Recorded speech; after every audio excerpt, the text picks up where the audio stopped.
Greetings, friends. This is Mark Anthony K here, and I'm here to do my contribution to the 2018 vinyl tag. Now, I haven't done any of these before. Last year for 2017, I felt like some of you out there that I wasn't really in the VC like known enough to have done it, and I think now, especially after Baraka P Dub did his little spotlight on my record that came out, a lot of the VC members chimed in for the comments for that. So I feel now that I'm a lot more known, I guess, now to the people within the VC community. So I feel I can go ahead and do a video like this now without any sort of hesitation. So let's get to it. There's 20 questions and I don't want to ramble too much about this. First video you saw in the VC. So that's pretty simple. When I first started getting into this whole YouTube video thing, I was mainly doing it to check on videos about certain bands I liked. And I distinctly remember that I was looking up stuff in regards to King Crimson. And the first person who popped up when I put that into the search was Derek Higgins. And Derek Higgins has a really great video about his collection of King Crimson vinyl, and I really enjoyed it, and went to his homepage on his YouTube and found that he had lots and lots of videos, and that he was also an independent musician who recorded and released his own albums, not only on CD but on vinyl as well. So I was very fascinated by this. So he was the first person who I saw in the VC and who introduced me to this whole VC community, and caught my attention, and now I'm a fully devoted watcher of a lot of people now on the VC, and it all started from Derek Higgins. So, question 2. Favorite record you discovered via the VC? I'm gonna guess that Derek might have shown this, Derek Higgins, on his channel, but it might have been one of the numerous other people that I watched, maybe Baraka P Dub. It might have been some of the other people as well. Some of these names are just going over my head now who they are again, but I've been watching a lot of different people. But the album that I'm going to show is from Billy Cobham, Steve Kahn, Alfonso Johnson, and Tom Scott, A Live Mother For You, which is this record here. This is the record that is my favorite record that I discovered via the VC. They were talking about this record in great length. There you go, better. And I was intrigued by it, so I went out and got myself a copy. This one is a gold stamp copy, as you can see right here. Not that that makes any real difference, and just for all you lovers of vinyl, you see it's a white label. So that is the record that I got, that the VC introduced me to, and that I got because of it. Now, let me just put this back in real quick. I'm sorry. I don't plan on pulling them all out, so hopefully this will go a lot smoother. Come on. Alright. Next question. Other hobbies. Well, I am a full-time musician. This is what I do full-time. I write, record, and I also mix and master music for other people as well. I mainly do it out of my home because I have a nice little studio that I can do all kinds of mixing, mastering, recording, everything with. So I am mainly a musician, but my hobbies are painting. I love to paint, and I love reading. Now, I know some people might think that's not a hobby, but it is to me because I like reading lots of different magazines. I'm a big Doctor Who watcher, so I love reading a lot of Doctor Who related magazines and books, and I read a lot of music industry books to keep myself up to date on stuff, whether it's management, and different things within the music industry, because the music industry has drastically changed over the last 20 years, so keeping up on what's going on is very important to me. So painting and reading are the main thing. Music is always a part of my life. I can't consider it a hobby in any sense because it's just so enraptured in my life. Music happens every single day, and a lot of my time is involved with music. So those are my two hobbies. Number 4, why did you start to collect? Sorry, I don't know why that I got screwed up with that. Why do I start to collect music? Well, why did I start to collect? Because I love music. Because I don't think there's any other real reason to collect or start collecting than the real love of music. My older sister had a pretty vast music collection, and I remember her spinning her records all the time in her room, and I would go by there and hear them, and I would sometimes come in and she'd let me listen to some music with her.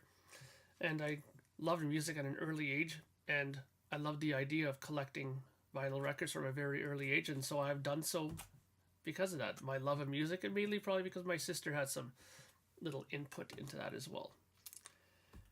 Question 5. Do you play an instrument or in a band? Yes and yes. I play guitar, bass, keyboards, as you can see over here. I also sing. I do have a band. As I mentioned earlier, I'm in a band called Projekt Gemineye, which is actually a one-man band. It's all me. Projekt Gemineye right here. And here's the record. Some of you might have seen it when Baraka P-Dub did his little spotlight on it. It's called An Ordinary Day. This is the debut record. The second record is out already on CD. It'll be coming out on vinyl very soon as well. And I've already started working on recording or writing the third album, so that should be coming out as well. Okay, number 6. Have you ever worked in a record store? Now everybody's giving a quick answer to this, and I have the same answer, which is no, I've never worked in a record store, but I'll give you a little bit more of a reason why. I think that if I ever worked in a record store, it would greatly diminish my love of music. Now I'll tell you why, because I think working in a music store, like a record store, is the same like working in an instrument music store. It's not so much the hardcore people like us in the VC who I have issue with. It's the Joe Public people that come in, and I've noticed a lot of my friends who are musicians who did work in record stores came to really despise the whole record and working in a record store thing, because they would just get inundated with these people that would come in that were just irritating and annoying, and it made the job really distasteful for them. So I never wanted to work in a music store, nor a store that sold musical instruments because of that. Because it just seemed like those people were, while you would think that being surrounded by all that music would be great, when you have people coming up and constantly bothering you for something, or they would just give you these attitudes and stuff, it just became something that I saw on my friends that were working in there that really rubbed them the wrong way, so I had no interest in it whatsoever. So that was question 6, and I hope that answered the question a bit better. Number 7. Favorite album from the year you were born? Well, this is the interesting part. I'm pretty lucky because the year that I was born, there was a whole hell of a lot of good records that came out. I was born in 1973, and a lot of records came out then. But there's one record that stands out head and shoulders above all of them as far as my favorite, and it is my favorite record from this time period, and that is King Crimson's Lark's Tongue and Aspect. And this is my highly prized UK Pink Rim Island Records version of it. It is a very early UK pressing, and it sounds incredible, and it is my favorite record from the year I was born. Okay, what classic record have you never heard? Now, I know a lot of you people in the VC are going to be extremely surprised with this, I think, because I know a lot of you have talked about this record and love it, and that is Miles Davis's Kind of Blue. I've never heard it. I've heard tons of you talk about it. I've seen the record hundreds of times, but for whatever reason, I've just never really got it, mainly because I'm not that big a jazz person. I'll come right out and say it. I have nothing against the music genre. There's very talented musicians in it, but it's just something that just never really connected with me. Classical music did it a lot more than jazz, but that could change. I have started delving into it a bit more now, so and I have found some stuff that did connect with me, so I'll get to that in a bit. Okay, number 9, guilty pleasure record. Now, this is another question I've found interesting because to me, I don't think there's such a thing as a guilty pleasure record. I either like something or I don't like it, and I'm not ashamed to talk about or say or talk about the records that I like. If I like something, I'm never being ashamed of it or have any kind of guilty association with it.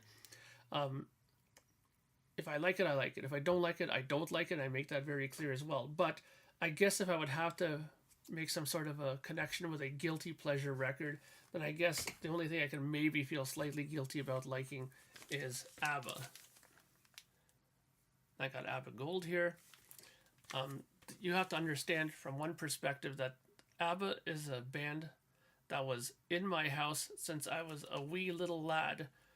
Okay, my mom and dad loved this band, and ever since I was small, I remember always having an ABBA record in the house. In fact, my mom still has, I think, the whole collection on vinyl somewhere in the house, in her house. And yeah, so if anything, I would say that would be my guilty pleasure. I don't mind the music. It's some really well crafted pop music. And if it's the funny thing is, if you were to delve deeply into the studio albums themselves, there is some pretty incredible music in there that people don't know about. Everybody knows all the hits, but as for the rest of the album, you'd be surprised. Okay, strangest record. This one I'm gonna have to pass because I don't think I have any strange records. I honestly don't have anything like a Weird Al or any kind of strange records. I collect the music that I like and I love. I don't really do many blind buys or any sort of, close my eyes and just pick something out of a rack and buy. I don't do that. I spend my money on stuff I like. I don't have tons of extra money flying around to just buy stuff that, I don't have a clue if I like or not. So that's just how it is with me. Number 11 is show a picture disc. I'm going to show 2. And I don't have many picture discs because I'm not a big fan of them. I think sonically they can be hit or miss. They're a lot better now than they were back in the days. They sounded like ass before, and now they're a lot better. But I'll show you the 2 that are, my favorites. Yes, 90125. This came out on Record Store Day. Sounds fantastic. I'm very pleased that I picked that up. I know they went very quickly in the record stores around my place. And the other one that I'm going to show real quickly is Judas Priest, Screaming for Vengeance. Fantastic album. One of the big breakthrough records for Judas Priest. And, got it on picture disc. Funny enough, this is the only version of Screaming for Vengeance I have on vinyl. I don't have it any other way except this. Okay, so that was number 11. Number 12, best posthumous release. Now, this is funny. It took me a very long time to find something for this because I was looking through and I had nothing in my collection from somebody who had passed away. Excuse me. So I was thinking, well, okay, I have records from people who have passed away, but an album that came out after the person that passed away. And then finally, after looking through my stuff, it kind of hit me like a bolt of lightning. Oh yeah, I do have one. Now that I come to think of it, David Bowie, No Plan. This is released after he had passed away. It has some unreleased songs that were during the sessions for Black Star. So that's obviously a posthumous release. There you go. I mean, Lazarus is on Black Star, but No Plan and Killing a Little Time and When I Met You, I believe those are not on the album. Correct me if I'm wrong, but I'm pretty sure those are not on the record. So there you go, posthumous release. What artists do you impulsively collect? Well, there's a few. Kiss, I have 170 albums from them in my collection, various variations, Greek pressings, Canadian, Japanese, US, German pressings, Brazilian pressings, all kinds. Genesis, same thing. David Bowie, same thing. And Yes, same thing. I do also collect Beatles. I got a lot of Frank Zappa stuff, but those four are the main bands that I collect impulsively. If I was to show you, for example, even like how many copies of Kiss Rock and Roll Over that I have, you know what? Maybe I'll show it right here.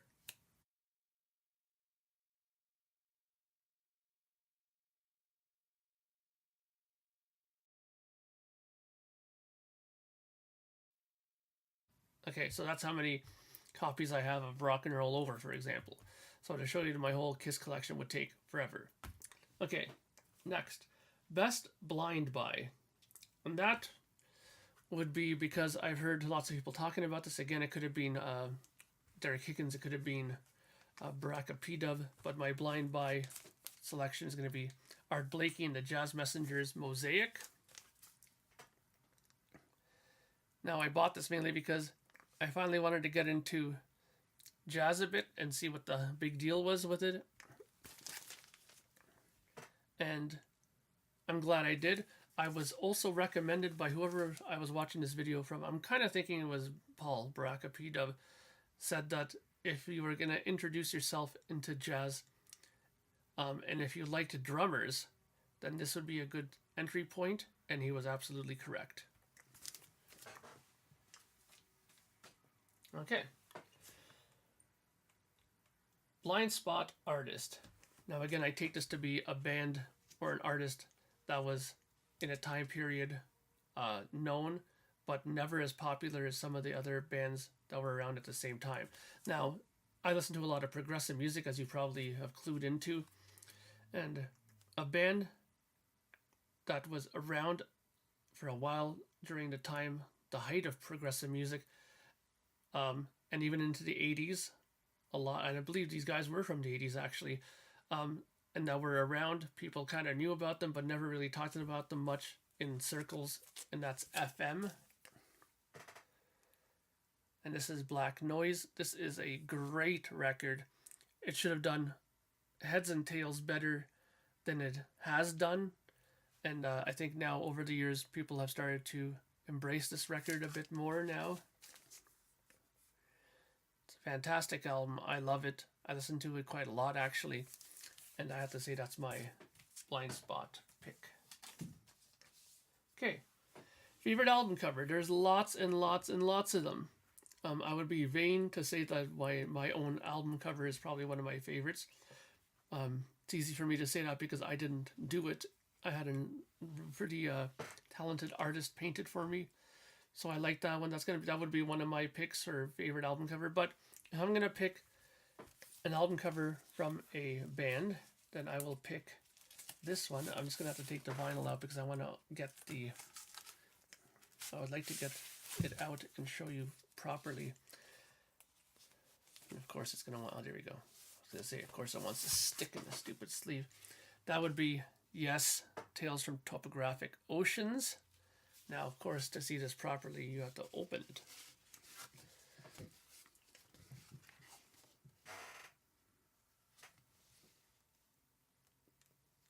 There you go.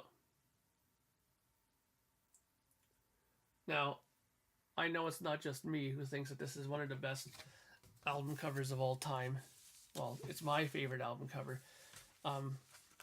But yeah, it's been voted numerous times by lots of different magazines as being the best album cover in music. So, to me, I wholeheartedly agree with that. Musicians you've met.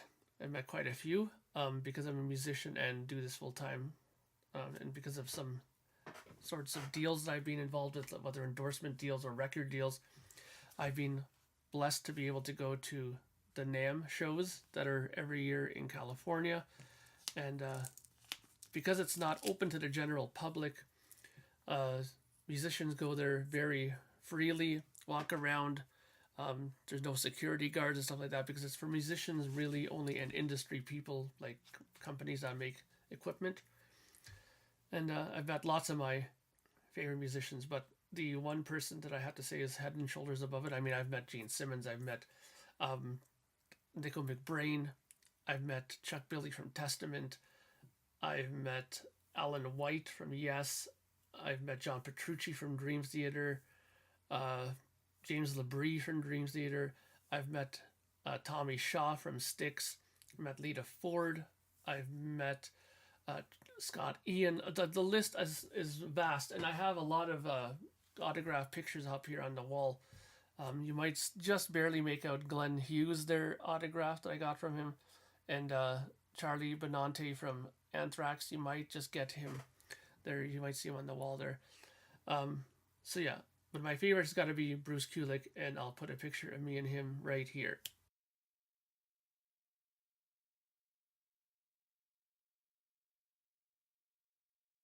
Okay, so there's my answer to number 17.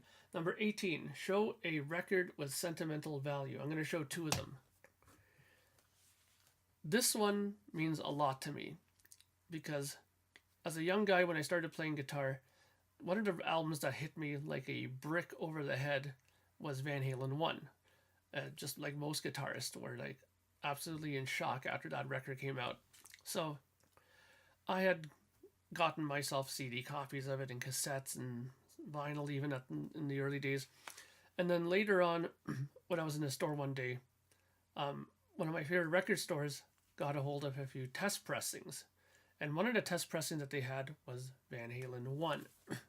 And now as I got into the music business more and the recording end of it, I knew that test pressings are usually one of the pressings you'd love to get a hold of because they need to be good to impress the artist in order to make copies of it and to release it. So they're usually the better sounding copies, just like promo copies are as well. So I was very lucky to get this. And there's the test press for Van Halen 1. It's just on a regular black vinyl with a regular little simple label on it. And this album means the world to me. And I have to say, I've listened to this and there's a few little differences I've noticed from the one that came out proper. Some songs seem to have faded out a little longer. Atomic Punk also sounds like the effect on his vocals a little bit different, and he may even be a little bit touch louder in the mix on this than the proper album release. That just could be my ears playing tricks, but I think that it's possible. And the other one that I'm going to show you that's sentimental to me is just something that I got very recently, and that is this. This is a test pressing.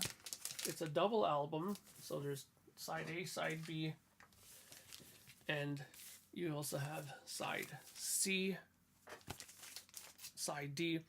And this is from a band called Droid. I think I mentioned them once before. I mixed and mastered that very record for them, and I was surprised about a week ago by the guitarist Jacob. He came over to my house and said, "Here you go, dude. We got you a copy of the test pressings for you to have for your collection." And I don't know what to say. I was just touched by the gesture, and I'm very glad that I have it because they sound phenomenal, and it's a great, great record. Okay, number 19.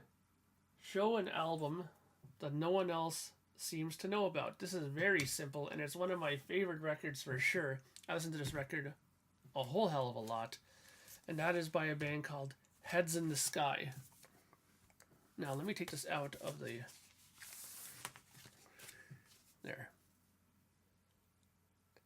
This is very much progressive in the style of Genesis, Marillion, that sort of little bit more 80s based progressive, but it's really, really cool stuff. A lot of excellent songs on this for sure. I love it. It's very hard to find because it was an independent release, as you can tell. And I ironically got a hold of a copy because the son of the guitar player has a channel on YouTube where they were playing a bunch of different progressive bands and playing different albums that people have never heard of before.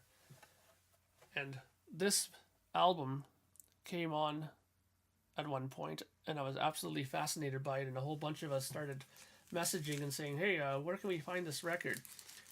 And because he was local in the Toronto area, we were able to order from him and got a copy of the record directly from him.